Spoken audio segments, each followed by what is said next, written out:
But what can I show you? What can I show you? Because what have I done today? Making swords. Now, how cool is this? Now, I've had these planks for ages. I just haven't had, like, the balls to do it. So, this week, I tried... And there's my daughter. She's climbing on the thing behind it. I thought I'd try my hand in making a sword from a plank. And I've not even measured anything, but you can see, like, in pencil, I've drawn, like, a little cross guard here.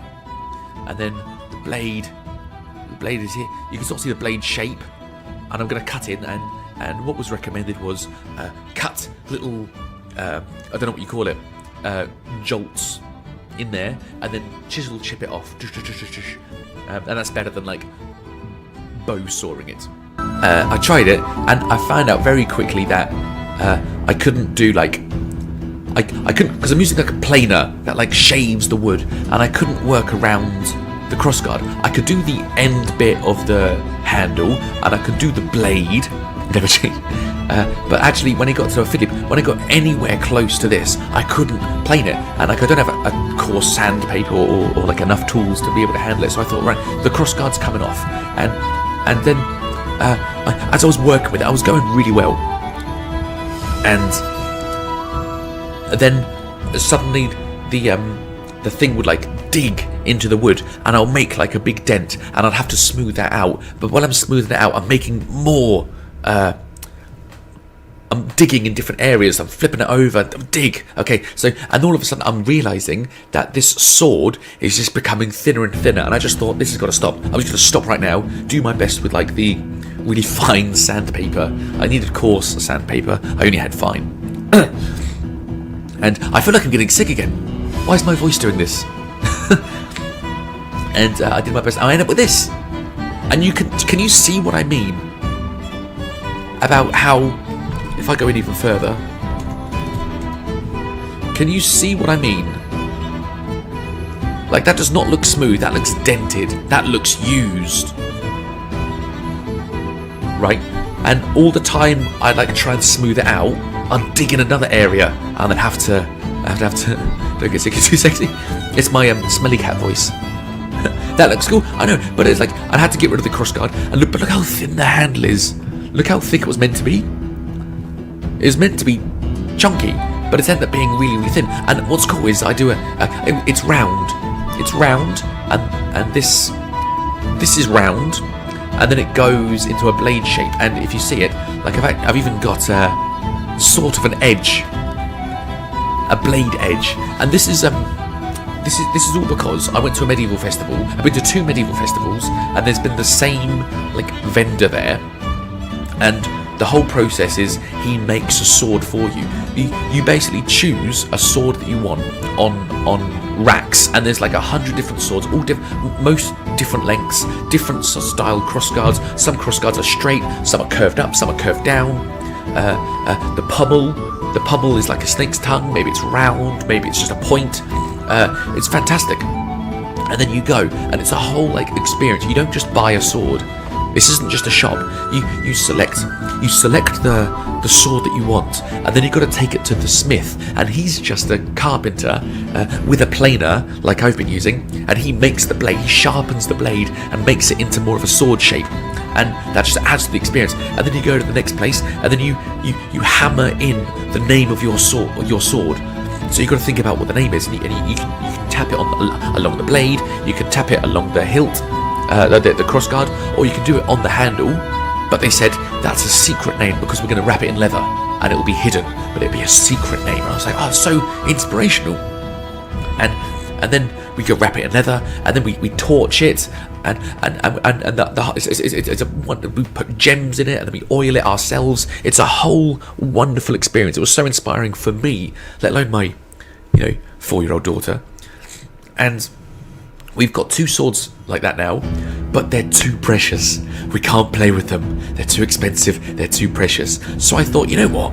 I'm going to give it a go, and I don't care if these get really I can get her to properly swing at me, and I can properly block it. I will get hurt. It'll be fine. It'll be so fun. What's next? Yeah, and there was I was this is the point of the blade, and I was struggling because there's a knot there. But I thought that looked pretty cool. I left it like that. It was a craftsman. It's distressed bin. People pay for distressed wood. Is that right? It's just an old plank from somewhere I probably shouldn't admit where it came from. Brush some chalk paint over it. Call it shabby chic. And you've got a moneymaker. There you go. There you go. Millennial grey, green or blue. Display against subway tiles and it'll sell like hotcakes. There you go. Fantastic. Leather handle. Yeah, because they did that at the Medieval Festival. They wrapped it in leather. I don't know what that material, what that is, basically. It was like, I don't know if it was actually leather, but it was basically sort of like string, I suppose. I could just use string. And they sort of looped it, and then they wound it around the handle. They made us wind it around the handle. And then they cut it. And yeah, we'll have to do that. It'd be fantastic. You'll have to brand the name. It's all these tools I'm having to get for this. What else can I get? Oh, and with the offcuts, we made a fairy door. And who's made a fairy door before? Because this is my first time. So I didn't really know what to do. We had offcuts, and I wanted to get leaves and sticks and flowers. But in our garden, there's like no sticks. The trees we have don't have sticks. Well, we do have sticks. Look, I can see sticks in this picture, but like they weren't like good sticks. You know what a good stick? No good sticks in my garden. So we just used. Baby Bin wasn't bothered, so we just painted the offcuts, good offcuts of from the plank, and we got a little platform. I've built up the soil, the ground underneath it, so they don't have to fly straight away. They can walk for a bit more. There's 2 rocks that Baby Bin wanted, and then the back plank, and then the door frame, and I wedged. It's all super glued. I wedged leaves with 2 bits of block. Like, can you see the black wood? That's the top of the door. Right, but this pink wood is just to trap the leaves. He said, "Welcome in," and it looks shit in this photo. But basically, the leaves are like a little canopy, so that the rain doesn't go inside the little fairy house, or they could stand at the door and not get wet.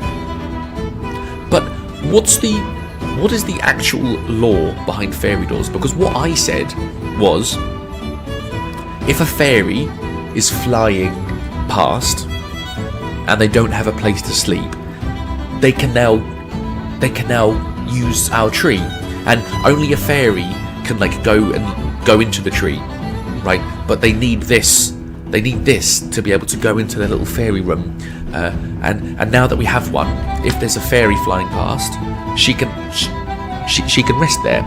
Because I'm also thinking, like, with kids, you got to set expectations, right? If I say there's gonna be a fairy in there, it might be pretty upsetting when she finds out that there's not a fairy in there. So I'm like, okay, it's when they're travelling, right? So because we checked it today, and she was like, let's check the fairy door, and there's nothing. So I'm like, okay, so there must not have been a fairy flying past last night, but that's okay. It's there for them to use whenever they're flying past. And it's also like opened up all these other. This is just me making up shit on the spot. I don't know if that's actually what a fairy door is, but it's also made me think I could sprinkle pistachio shells around the door, and I'll be like, oh look, there you go. There's one, and she's left her rubbish out the front. Fantastic. How cute would that be? It's like Santa. Like, oh look, Santa's been, the mince pie's got a bite out of it, and yeah. Do you know what I should do? What I did last year for Christmas. What are you supposed to leave out for Santa? Because I remember I was with Baby Bim. I remembered it. We were in bed, and I was like, oh, we gotta leave out a carrot and a mince pie for Santa and the reindeers. So quick, out of bed, quick, gotta do this now. And Mrs. Bim was around, and I said, what does Santa fancy this year? I think Santa fancies I think he fancies some Chambord. What do I fancy? What do I fancy? Oh, let's have some Santa wants Chambord. Let's bring that out. Oh, how funny. How funny. I don't know, have my blanket on. But what do other people use their fairy doors for? Because my mum's got a couple that she bought, and she sent a photo of them to me, and she was like, "Oh, look, tell your fairies they can play with my fairies." And I thought that was a lovely thing to say. It's wonderful. I've never made a fairy door before. I use them to attract pollinators because they're colourful. Fantastic. Never had them. Make a tiny little trash bag to put out. Or a small mailbox. It's their portal to a cosy den, but it transports them to their home. Ah, yeah. I thought, how whimsical. I just want to be, making memories. Even if she forgets them, I'm making memories for me. I know it, and it's like, I love watching movies with Baby Bim.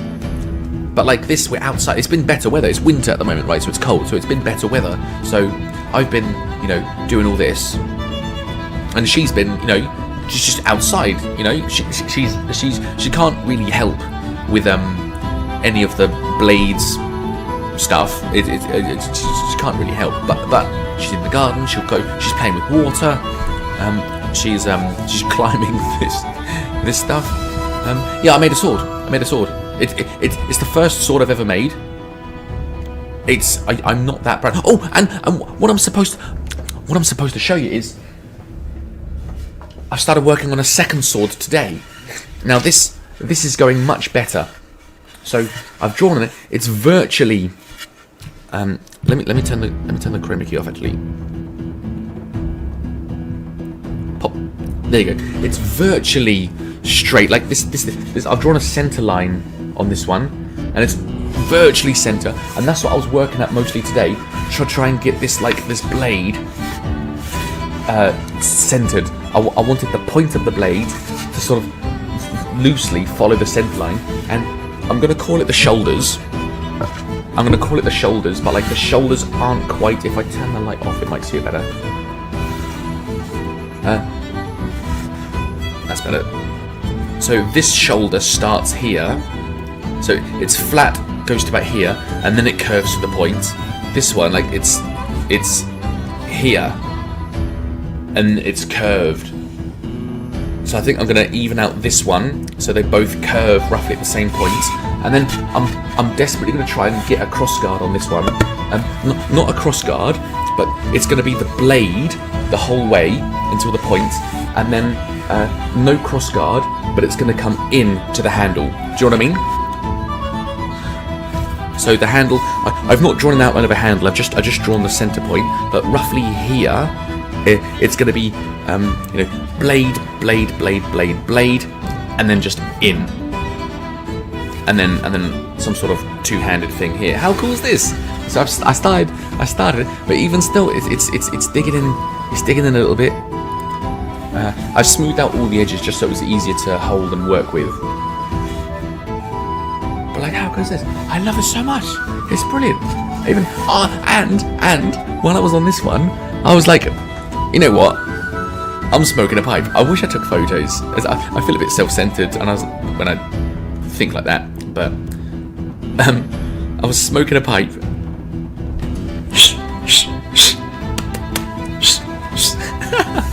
It was brilliant. And then there was a point where Mrs. Bim and Baby Bim went inside, and we're like, "Oh, we're gonna watch a movie now.